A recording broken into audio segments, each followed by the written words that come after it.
Bonjour à toutes, bonjour à tous. Donc je suis vraiment très content de vous retrouver dans ce petit coin perdu de bois, de petites forêts, comme on dit dans les marécages exactement.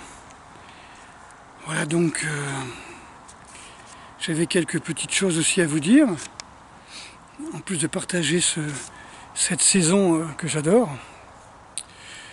Et donc habillé aux couleurs de la saison, hein, bien sûr, hein, avec le short qui va avec.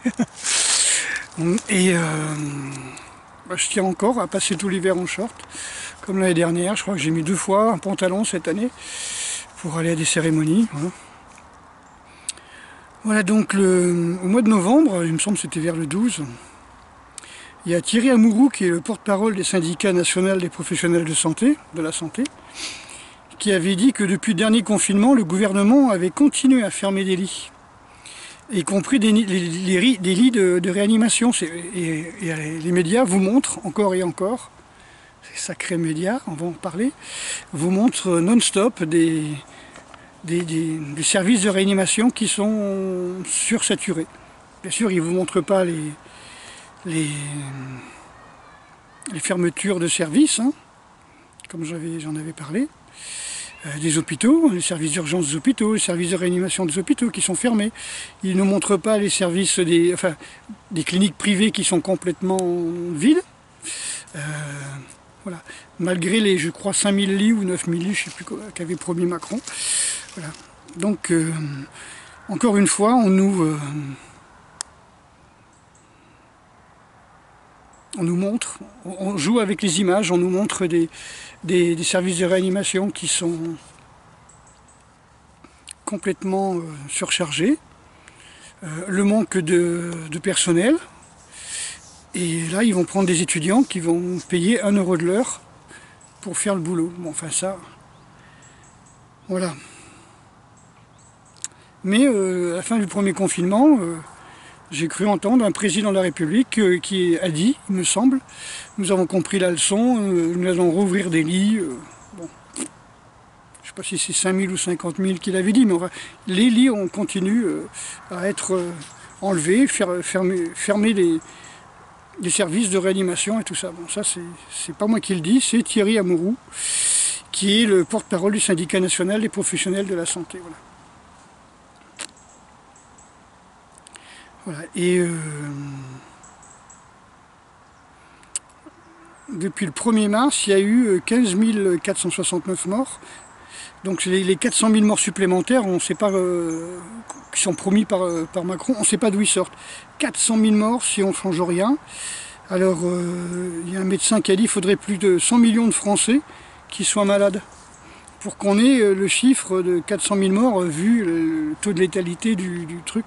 Bon, ben on n'est pas encore 100 millions de Français et on n'est pas tous malades. Donc là, il y a un truc qui ne va pas. Alors je rappelle que l'âge médian des décès, c'est 84 ans. C'est-à-dire qu'il y a des gens à 90 ans qui s'en sortent. Hein. Puisqu'on a dit qu'il y avait les gens de 90 ans et plus, ou plus de 85 ans, avaient 90% de chance ou 80% de chance de s'en sortir une fois malade. Du fait du taux de létalité qui est vraiment minimum. Que 91% avaient 65 ans et plus, voilà, et que c'était 55% des hommes qui étaient touchés. Et l'espérance de vie d'un homme en France, c'est 79 ans, comme je vous ai déjà dit. Donc une méga épidémie hyper dangereuse, genre Ebola, grippe espagnole, peste brune, etc.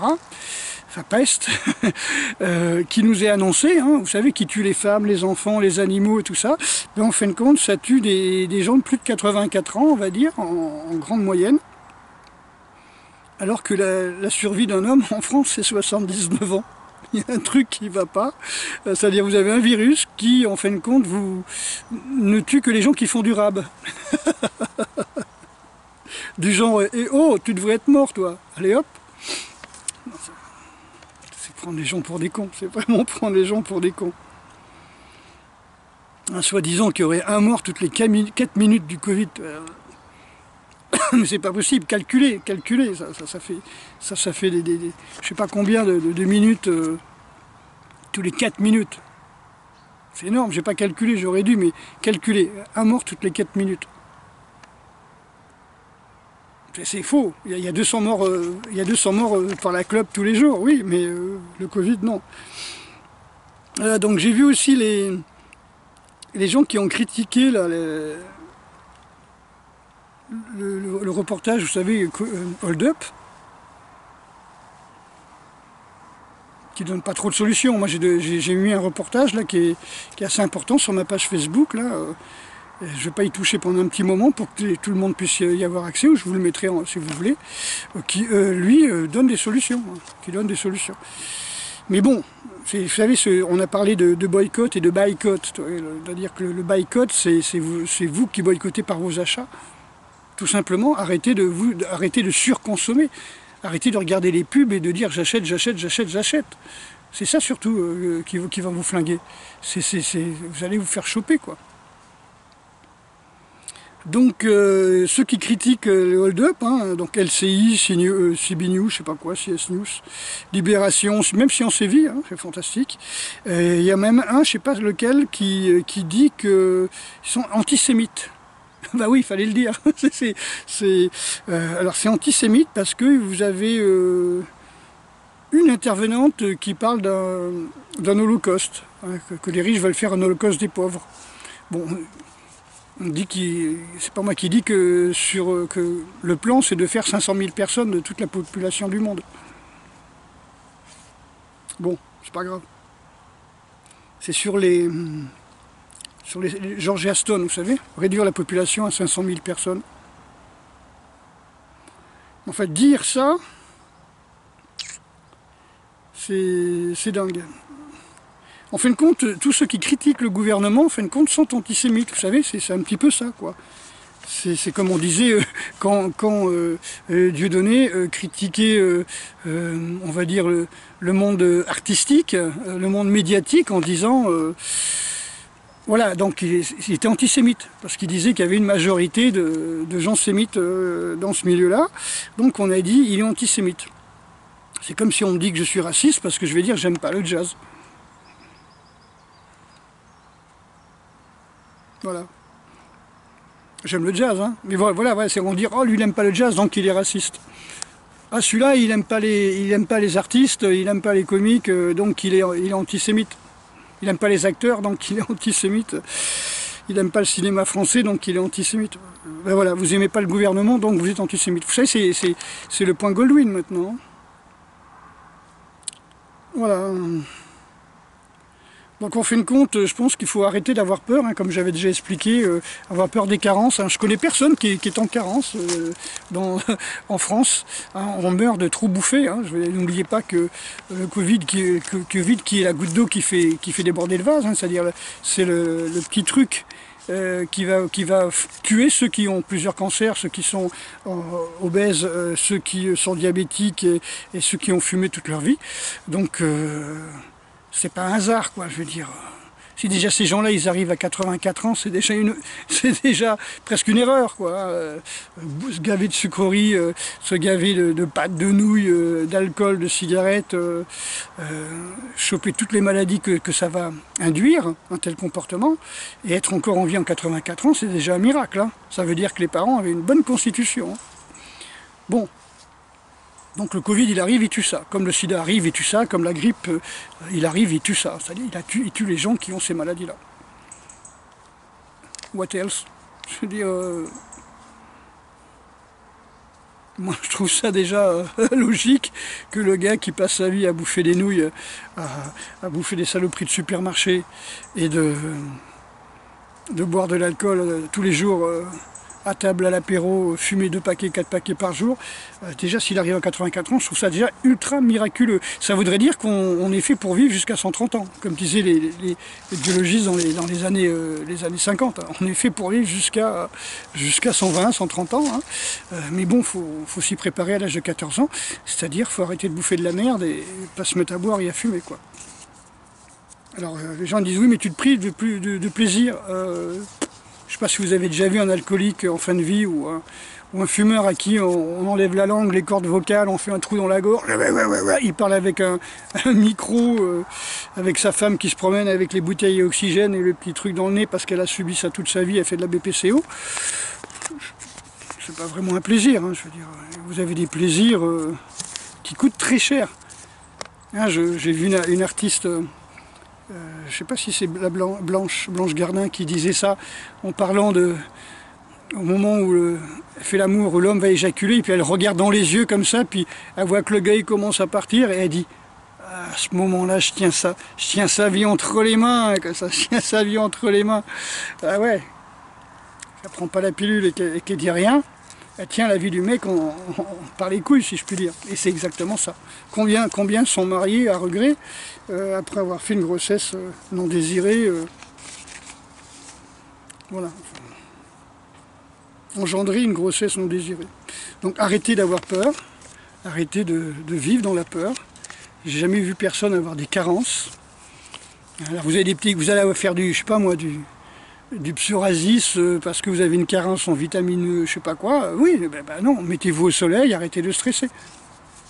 Et là déjà vous verrez que c'est pas qu'on fait des carences, c'est que vous surexagérez ce qui va vous bouffer vos minéraux et vos vitamines. Par exemple, quelqu'un qui dort très peu, qui fait la java et qui boit, qui fume, il va bouffer son calcium, il va bouffer son magnésium, il va bouffer son zinc, il va bouffer tout ça. Évidemment, il va perdre ses cheveux, il va vieillir très très vite, quoi. Je veux dire, voilà. Moi j'ai 63 ans, je viens de me faire quelques kilomètres en vélo, j'ai le droit. J'ai une attestation du gouvernement, du ministère des Sports, j'ai le droit. Et après, je vais aller faire les courses, et après, je vais aller à la muscu, je vais m'entraîner. What else? 63 balais, quoi. Et tout simplement parce que je bois pas, parce que je fume pas, parce que je fais attention à ce que je mange. Et encore, c'est sujet à caution. Il faut vraiment que je retravaille. C'est tellement facile de tomber dans les céréales, c'est tellement facile de tomber dans le sucre. Hein, c'est pour ça qu'on dit gardez-vous un petit plaisir comme ça. Hein. Et puis le lendemain, vous faites une purge à l'huile de ricin. Pour vous débarrasser de ces saloperies, que vous n'en payez pas trop le prix. C'est pas le cas, quoi. Si on appelle ça un avortement après.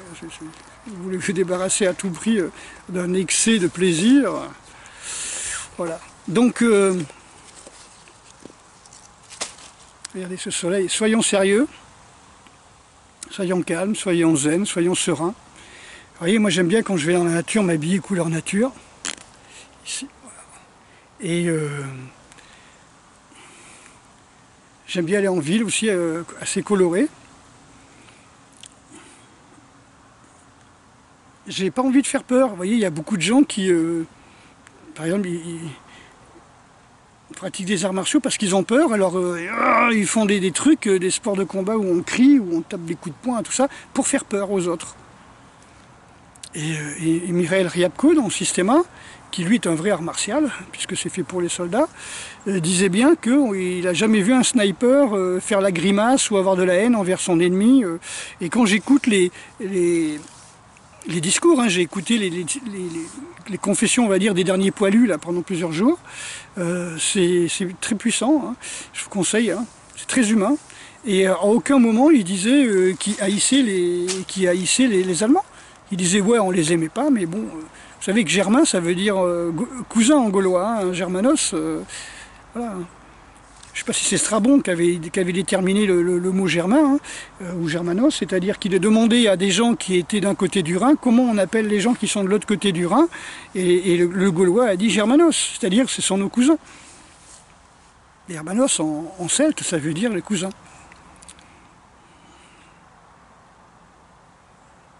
Donc, il a dit, ça ne sert à rien de... Mikhail Ryabko, qui est un ancien du KGB, quand il connaît un petit peu le système, il est instructeur des forces spéciales, il dit, j'ai jamais vu un soldat agir avec haine, quand vous tirez, quand le sniper tire, il faut qu'il soit calme et tout. Il n'a pas à avoir la haine, il fait son job. Quand les gens vont dans les lignes ennemies et qu'ils vont libérer les officiers dont l'avion a été abattu, je parle en Afghanistan par exemple, bon, ben, ils n'ont pas de haine plus que ça, ils vont faire leur job. Hein. Et les poilus, par exemple, disaient il y avait une seule source d'eau, par exemple à la Marne, hein, la bataille de la Marne ou bien de Verdun, ils disaient il y avait une source d'eau, ben, les Allemands venaient, nous on était là, bon, on posait le fusil, on les laissait faire, ils allaient chercher de l'eau, hop, et nous on les prenait. On allait chercher, il dit, mais alors le journaliste, il dit, mais vous leur tirez pas dessus. Le gars, il avait 107 ans, hein, quand même, qui était interviewé. Il disait, mais non, pourquoi? Il dit, c'est des gens comme nous. Et on lui disait, mais vous les haissiez pas? Il dit, non, on n'avait pas de haine. Et les tranchées, parfois, c'était à 10 mètres. C'était 10 mètres. C'est-à-dire qu'il aurait pu se passer un gigot ou une grenade simplement en balançant par-dessus, comme ça. C'est pas difficile, hein, balancer une grenade à 10 mètres. Hein. Voilà, donc, cessons d'avoir peur, cessons de... Voilà, vivons dans la... Déjà, vous vous levez le matin dans la reconnaissance, hein, dans la gratitude. Vous levez le matin, vous êtes vivant, déjà bravo. Soyez plein de grâce, plein de gratitude, hein, déjà. Si ça vous intéresse, hein, je vais essayer de le faire. Hein. J'ai un petit texte, c'est en musique, hein, donc ça va y avoir des conditions, hein, va falloir aller sur un groupe ou je sais pas trop quoi là pour que je vous l'envoie, mais vous m'envoyez un mail et je vous l'enverrai. Ça s'appelle les boules d'amour, hein, ou la boule d'amour, pas les boules d'amour, c'est autre chose, ça c'est les geishas, hein, ça s'appelle la boule d'amour et c'est une méditation sur le fait qu'on met un maximum de positif, de gratitude dans une boule d'énergie et qu'on envoie dans la nature, qu'on envoie dans l'univers et qui retombe sur toute la planète. Hein. Et je pense que effectivement, le fait d'être dans la nature, de toucher la terre, de toucher l'humus, toucher les feuilles mortes, d'être plein de gratitude et pas forcément de haine contre ce gouvernement de malades mentaux, parce que je pense effectivement qu'à un moment la drogue ça détruit les cerveaux, ça détruit les neurones. Et je pense que déjà tous les psychiatres vous diront que pour désirer déjà vouloir être au gouvernement, c'est déjà pathologique, c'est déjà psychologiquement pathologique. Il faut déjà avoir une pathologie, c'est-à-dire qu'il faut être frustré, il faut vouloir dominer les autres, il faut avoir été vraiment frustré quand on est jeune. Beaucoup sont des enfants abandonnés, beaucoup sont des gens qui cherchent une maman, qui cherchent à diriger. Voilà, qui ont un petit zizi, je sais pas, enfin vraiment il y a des gens qui ont... Il parlait Hitler avec une couille, hein, donc c'est ça qui l'a rendu comme ça, c'est ce qu'on dit, hein, on dit tellement de choses. Je ne suis pas un spécialiste de la nazitude. Donc en fin de compte, voilà, je pense que je vous enverrai ça, c'est une méditation sur la gratitude, sur la bienveillance, et je pense qu'effectivement c'est important de... Plutôt que de chercher à aller dans la rue pour rien, c'est-à-dire pour provoquer et pour casser tout, je pense que c'est important, enfin pour ceux qui en ont l'opportunité, de s'asseoir, de méditer et d'envoyer des énergies, voilà, beaucoup d'énergie. Après, ceux qui veulent aller dans la rue, je les empêche pas.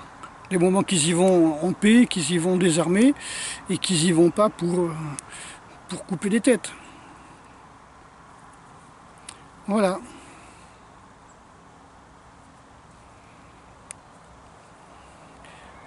Donc pour tout ce qui est de la censure, du hold-up, par exemple, ça a été déjà analysé que dès le moment que vous censurez, c'est déjà un aveu...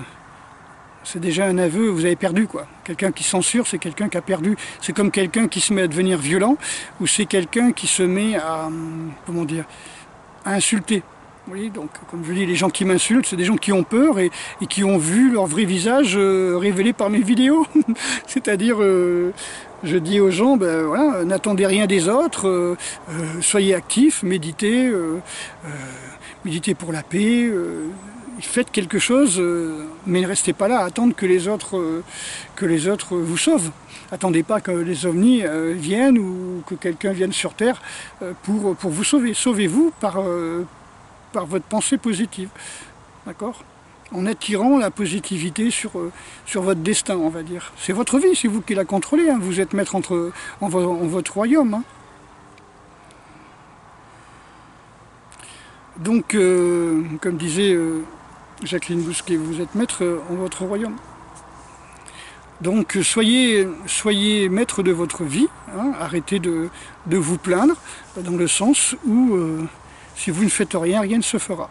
Et si vous ne pensez pas avoir les pouvoirs de faire quoi que ce soit, d'aller dans la rue ou d'écrire à vos députés ou de poster des vidéos ou même d'aider les gens, hein, d'aider vos voisins, d'aider les démunis. Je vous remercie pour ceux qui m'ont envoyé des dons.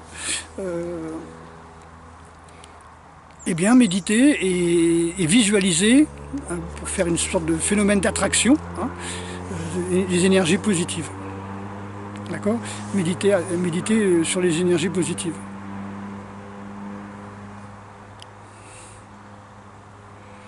Voilà, donc on est en forêt, mine de rien il y a du bruit, mais c'est parce qu'il y a du vent qui amène le bruit de la rocade. Et encore une fois, pour un confinement, un samedi, il y a quand même beaucoup de monde qui circule, hein.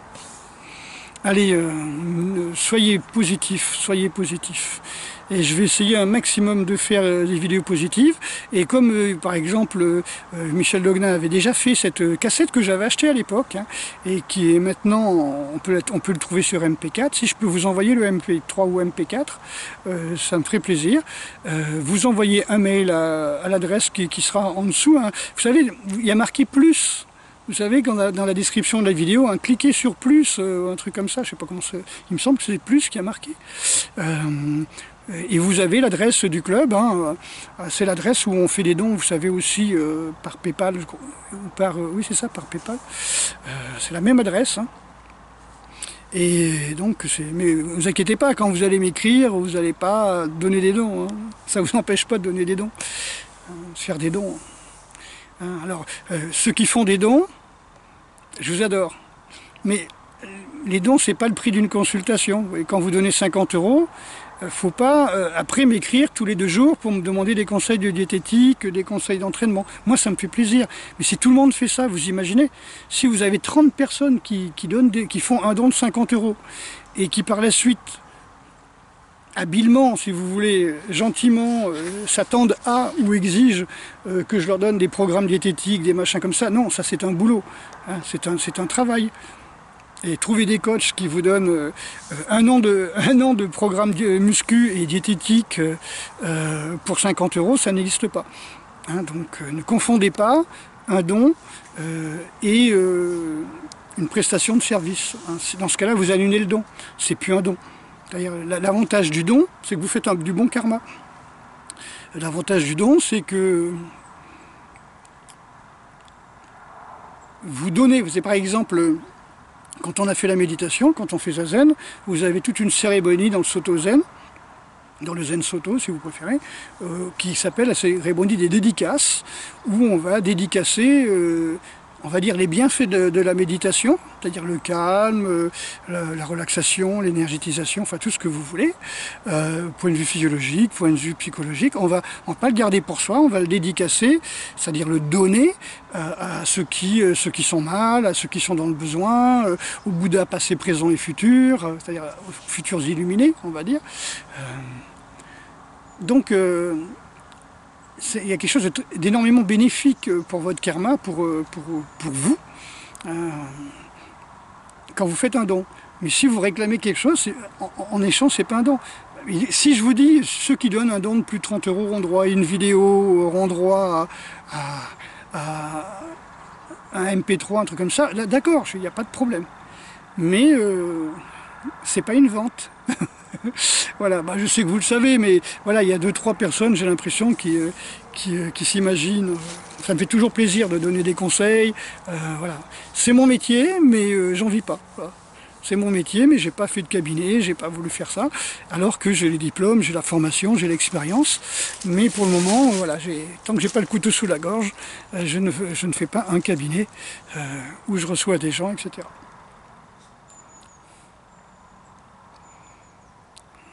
Regardez comme elle est belle cette nature. Avec le petit, alors il y a un petit ruisseau de ce côté-là. Alors on m'a dit pourquoi tu regardes pas la caméra? Parce que si je regarde la caméra, si je regarde le centre de la caméra, ça me décale et je suis pas sûr d'être cadré. Ça veut dire qu'il faudrait que je sois sans arrêt comme ça en train de regarder si je suis cadré dans le moniteur. Voilà, c'est pas plus compliqué que ça, hein. C'est pas de la timidité comme on m'a posé la question, hein. Voilà. Alors merci à vous toutes et à vous tous, hein. Moi franchement vos commentaires, j'apprends énormément de choses. Et voilà, alors il faut toujours dire mettez un pouce vers le haut, partagez la vidéo, faites des commentaires, faites des dons. Oui, ça de toute façon c'est votre karma, hein, libre à vous. Mais par contre, quand je vois les commentaires, là, franchement superbe. Franchement, et c'est là que je me sens moins seul, et c'est là que je m'aperçois qu'il y a beaucoup d'espoir. Franchement, il y a beaucoup d'espoir, parce que, hop, je vais me lever, hop, j'ai même pas la tête qui tourne. Donc, voilà, je risque d'être en contre-jour. Donc, oui, parce que je me suis mis bien face à la lumière. Voilà. Donc, faire attention aux marches. Donc oui, effectivement, il faut partager, il faut mettre des likes, mais surtout les commentaires sont extraordinaires. Moi franchement, quand je vous vois faire des commentaires, quand je lis les commentaires, mais vous avez des gens beaucoup plus calés que moi qui pourraient faire des vidéos, hein, quand je vois les commentaires que vous faites, hein, vous voyez le petit ruisseau, ben aujourd'hui, oh ben ça s'est calmé. Alors ça s'est calmé et il va dans l'autre sens. Vous voyez, là il va on va dire de gauche à droite, et quand je suis arrivé, il y a un fort courant de droite à gauche, ça doit dépendre des marées. Voilà.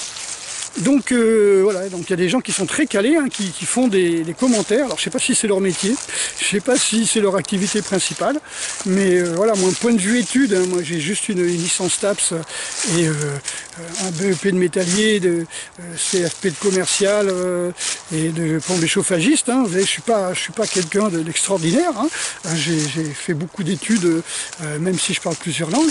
C'est simplement parce que voilà, quand je vais dans un pays, ben, je m'arrange pour parler la langue. Là. Sinon c'est presque une insulte. Hein. Voilà, donc quelque part, il y a beaucoup de gens qui font énormément de super commentaires et là je les en remercie, c'est vraiment super, magnifique et bravo à toutes et à tous. Franchement, je vous adore et puis paix sur vous. Je vous souhaite le meilleur, pas le meilleur des mondes. Je vous souhaite, excusez-moi pour le rire, mais je vous souhaite le meilleur. Franchement, là vous êtes vraiment magnifique. Bravo à toutes et à tous, et puis voilà. Donc si vous voulez partager, puis envoyez-moi un mail si vous voulez que je vous envoie en retour cette vidéo, ce petit MP3. Je sais pas comment on va faire, hein. Faut que je le prenne de mon MP3, que je le mette sur mon ordi, que je le renvoie par quelque chose, selon le poids que ça pèse, hein, et ben, il faudra que ça passe par un truc, hein, parce qu'on a droit qu'à 25 mégas par mail. Donc je suppose que ça passera pas. Mais ça passera par une plateforme. Je sais pas comment ça s'appelle, hein, voilà, le truc d'un centre de partage. Allez, merci à toutes et à tous. Et puis, oui, à la fin, je regarde bien la caméra et je vous fais de gros bisous. Allez, ciao.